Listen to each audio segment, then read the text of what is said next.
த helping hand. ஒரு நாள் ஒரு சின்ன பையன் ரோட்ல நடந்து போயிட்டு இருந்தான். ஒரு பாட்டி பெரிய பேக்கை தூக்க முடியாம கஷ்டப்பட்டுட்டு இருந்தாங்க. அந்த பையன் பார்த்த உடனே போய் அவங்களுக்கு ஹெல்ப் பண்ணான். பாட்டி சிரிச்சுட்டே உனக்கு எல்லாமே நல்லதே நடக்கும்னு சொன்னாங்க. அதே நாள் ஈவினிங் அந்த பையன் பஸ்ஸில் போயிட்டு இருந்தான். டிக்கெட் எடுக்க அவன் பர்ஸில் மணியை செக் பண்ணான். பட் அது எங்கேயோ மிஸ் ஆகிருக்கு.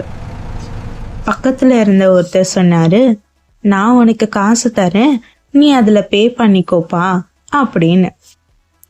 அந்த மொமெண்ட்ல அந்த பையனுக்கு உடனே புரிஞ்சுது, மார்னிங் பாட்டி சொன்னாங்களே நல்லதே நடக்கும்னு, அதுதான் இப்போ நடந்திருக்குன்னு. அப்போ நம்மளும் புரிஞ்சிக்க வேண்டியது, ஒரு சின்ன ஹெல்ப் தான் இன்னொரு ஹெல்ப்பை உருவாக்கும்.